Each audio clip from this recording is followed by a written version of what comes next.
This is hopefully going to help some people to realize how dangerous.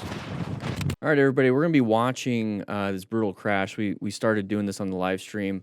We were going to watch this MotoStars video. I went to their actual thing because it gives more context.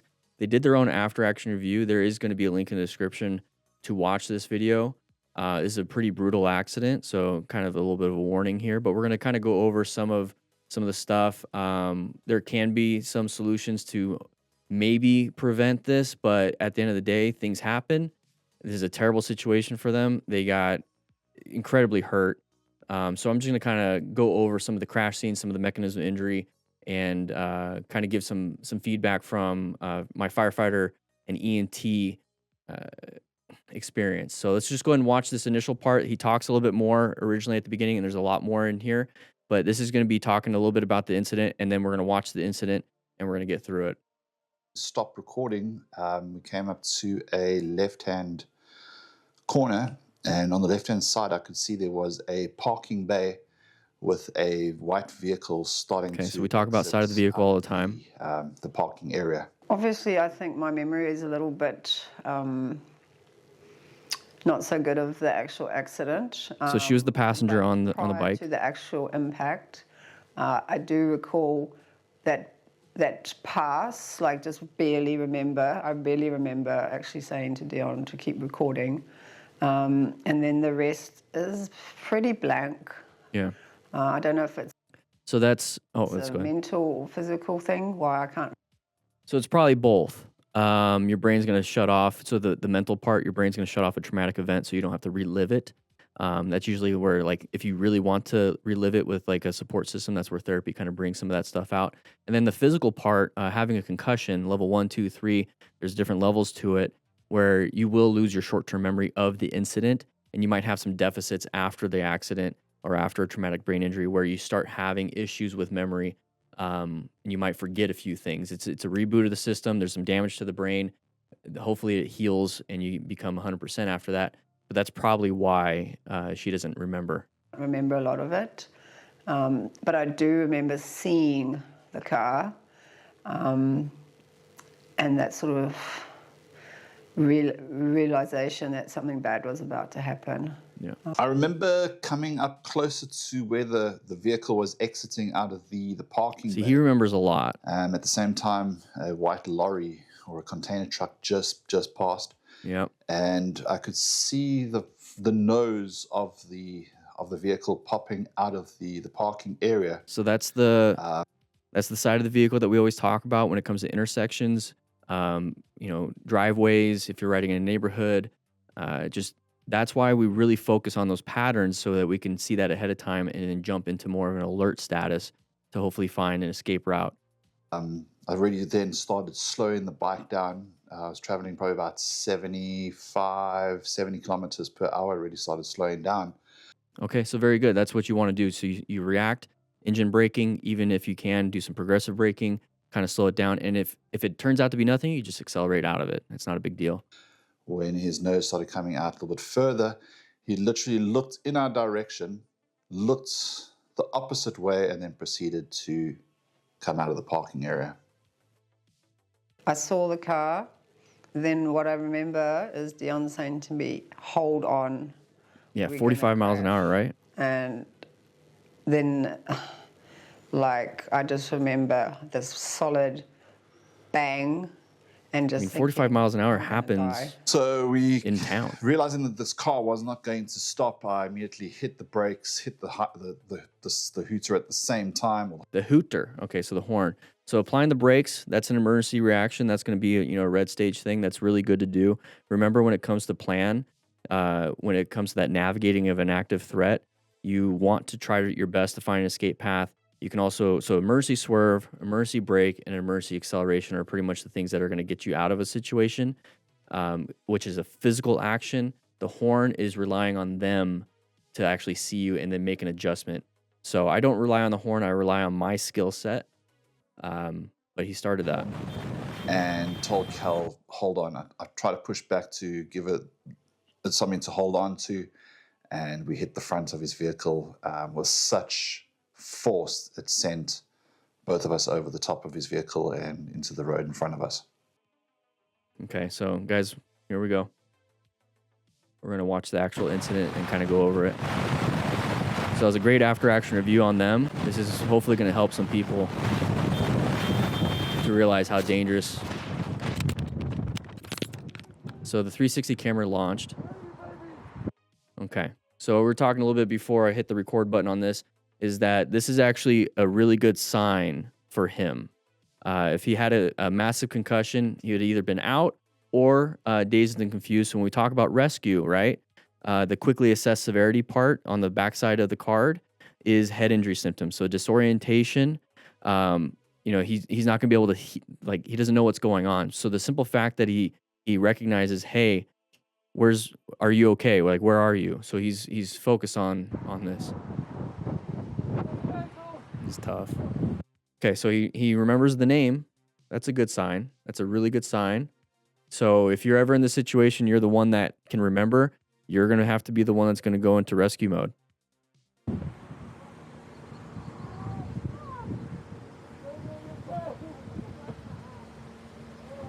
So she's moving, she's screaming. So what that tells me, if I was him, lungs are working, heart's working. Honestly, for now. But that's a good sign.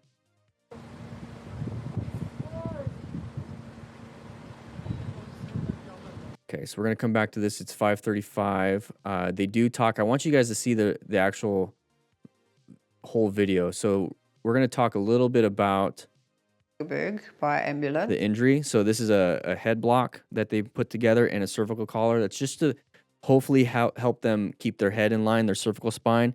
There is some immediate injuries to the left arm, and she talks about having surgery. So that's the left elbow right there.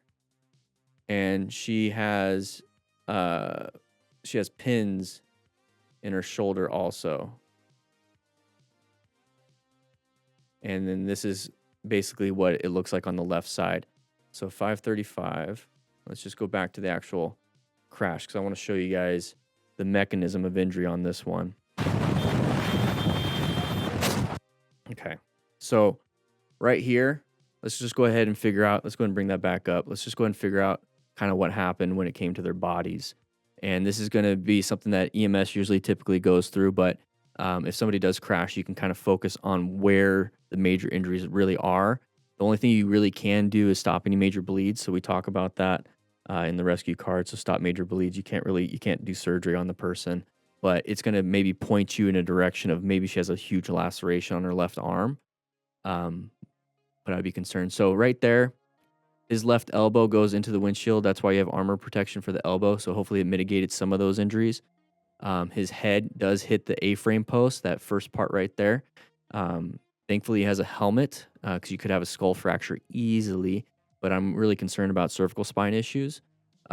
This is a major trauma incident. So cervical spine, just even the regular spine, I'd be concerned just because of the mechanism. So she's going up and over. They did have a direct impact into the side of the vehicle, so I would be concerned about pelvic injuries. So open book fractures, I do make a joke. Don't Google traumatic open book fracture with safe search off because it's pretty graphic. And you have your femoral arteries going through your pelvis. You can hold a lot of blood in your pelvis, and you can just have internal bleeding and die from that. So hopefully nothing like that happened. I mean, they're still alive, but hopefully no real pelvic injuries. So for her though, so she lands on her feet, but she's still rotating pretty fast, and it's supposed to be like 45 miles an hour roughly. And so she's going to hit the ground hard on her left elbow and left shoulder. And that's probably where it broke right here. Right here. This is probably where it broke. But if you notice, she's not going to be able to have the strength to keep her head from hitting the ground. So her head also hits the ground hard. It looks like it even bounces pretty bad. It's probably where her concussion happened. So that's why she doesn't remember it from a biological standpoint. And her helmet saved her life. So a few things that we can learn from this when it comes to the actual crash itself. I did talk about this a little bit before I hit the record button with everyone here in the live stream, is that you have basically three options here, but you have to make it within milliseconds. And this is where training really comes in. So if train, like your life depends on it. And if you're going to be riding with a passenger all the time, train with a passenger. So we could be out here on the road, no traffic whatsoever, practice your swerves, have some fun, joke with your girlfriend or wife or whatever it is. Go into a parking lot, practice the Smart Rider drills and the Smart Rider games for slow speed stuff so you can get an understanding of your bike, practice your swerves, practice your emergency braking to see what it feels like with a passenger, because it does have an effect on the actual bike. So really all we can do is swerve hard right. Okay, not swerve into our lane because they're going to be in our lane, but we're swerving hard right, try not to hit the wall, and then possibly go into the shoulder because they're going to want to go into the lane itself. They're not going to want to go into the wall. They're not going to want to do that. So you really only have this as an option, this as an option, and then trying to stop in time as an option. Those are your really only options. Now, what you do, you're going to have to swerve really hard to go this way. You're going to have to swerve pretty decently hard to go this way, and you're going to hopefully have enough luck to stop in time. Now, if they stay right here, let's go forward a little bit more. If they stay right here, this is why I'm saying milliseconds, right? If you swerve to left, you're probably going to hit them. If you swerve hard right, you might not hit them. You're not going to be able to stop in time. There's not enough total stopping distance. You're not going to be able to stop in time. You might be able to slow down enough to hopefully they get into this lane or out of enough so that maybe you can swerve. But now we're guessing on where they're going to be when it comes to trying to avoid them. The only option I see where they're not going to be is right here. And that's a scary swerve to do. Especially, 45 miles an hour, it can be done. It's very scary to do because you're worried about hitting the wall. But here's the thing. We're in a situation right now where if we don't do anything, we're going to go into the side of the vehicle. That's the reality of it. That's the situation. There's nothing we can do outside of taking a huge risk to swerve right and possibly hitting the wall. Now, what are the outcomes of this? There's 3 outcomes. We're going to hit the side of the vehicle. That's one. The other outcome is we're going to hit the wall. The other outcome is we're going to be successful in our swerve and then go onto the shoulder and avoid collision. So you're going to have to take the risk. You really have to take the risk. Now, let's say you hit the side of the vehicle. We're going to see what happens there. If you hit the side of the wall, maybe you're going to have some injuries to your legs, but it's not going to be as bad. And you're going to probably crash, but it's not going to be as bad as hitting the side of the vehicle. So it's a crappy situation that these people are put in. And overall, it just sucks. So we're going to see this crash right here. So now we know where this car is going to be. So if we swerved anywhere into here, we would have avoided. If we swerved behind the vehicle, we could have avoided. But swerving just a little bit, we're still in our lane, didn't avoid. We do have a vehicle coming too. So that's overall terrible situations and pretty scary. So when it comes to the mechanism, like I said, there's going to be the head and impact. So full trauma, terrible. He's conscious and aware. Okay, so we're going to go ahead and skip a little bit of this so these people come out, okay? They're going to talk a little bit more. I highly recommend you guys watch the video itself. I want to get to the impact with the vehicle. Absolutely. The top. Yeah, I want to get to this. Samaritans came up to see me. Okay. So what do you do after a crash? If you're not a part of the incident, what can you do? Okay. First, you have to remain calm and then dial 911 or tell someone to call 911. So in this area, it's I believe it's South Africa, whatever the emergency service number it is, call that. Okay. And ensure your own safety. So we see these people standing in the roadway, make sure that there's traffic being controlled, because there's going to be people in these cars that are going to be looking at the crash scene. And then before you know it, they're going to run into the people that are trying to help or off to the side. So be very careful with that. You don't want to add to the crash scene. And then here's really all you can do is stop major bleeds. So direct pressure is really good, but you're going to have to be holding direct pressure for a long time. And I mean a lot of pressure. Okay, so EMS number in SA is 10111. That's hard to remember, but that's fine. You You can apply a tourniquet. So we do have a rescue pack. There's still a few left. Everything just fell out, but comes with a tourniquet. So if they are bleeding profusely out of the leg, out of the arm, either one of them, apply a tourniquet. Because if they run out of blood before EMS shows up to stop the bleed, well, they're going to die. That's all you really can do. And when it comes to the rescue card for the backside, quickly assess severity. So head injury symptoms, she probably has it. He probably has them too. But spinal cord injury symptoms, you're not really going to be able to tell too much. But if they're going to have tingling in the legs, if they're not going to be able to move a leg or arm, whatever it is, difficulty breathing, all that other stuff, that's pretty scary. And then any shock symptoms, that happens a little bit later. Or if they start to lose a lot of fluids, a lot of blood, okay? Treatment basically is you're going to just try to stop any external bleeding. You're going to lay them on the ground. And I want you guys to think of the ground itself right here. If you notice for her, the ground is a splint for the spine. So if you lay them on their back, that's called supine. If you lay them on their back, the ground, the flat ground is going to be the splint. It's going to keep their back straight. Okay. Leave the helmet on if they are breathing, especially if, okay, full face helmet. Leave the helmet on if they're breathing. If they're not breathing, then take the full face helmet off. If they have a half helmet, if they have a 3/4 helmet, you leave it on no matter what because you have access to the airway. If it's a modular helmet, lift the modular helmet part up, and now you have access to the airway. Your best bet is to leave the helmet on. You can undo the strap because it might be like pulling on their airway a little bit or on their jaw. That's fine, but leave the helmet on. I managed to get someone to use my phone to phone my best friend and tell her what. Okay. Let's go a little bit forward.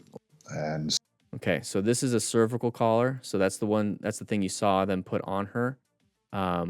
They are blocking traffic. They have traffic control. EMS is on scene. Okay.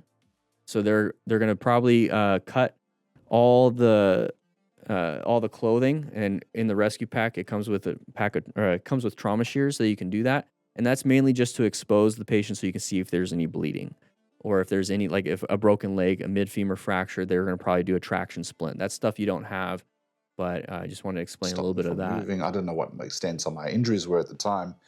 So I highly recommend you guys watch this. So he's got the EMS bag out. Helmet is off. Let them do that. So I do want to just showcase, we're going to finish it off pretty quick. Like I said, this is going to be a hasty head block, and that's basically going to keep the head from rotating on the backboard. Same thing with the cervical collar. It's just to remind you, you can still move with that on.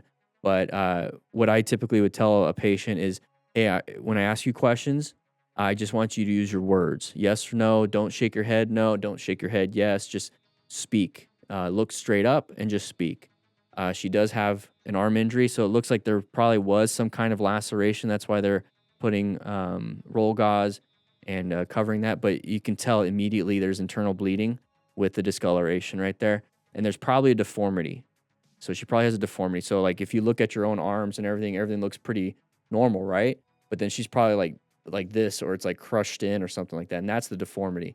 So if you notice that on somebody, just always like check against the other arm. So like both arms look good, but all of a sudden one looks weird. Well, compare this arm right here to what the normal part of the arm looks like.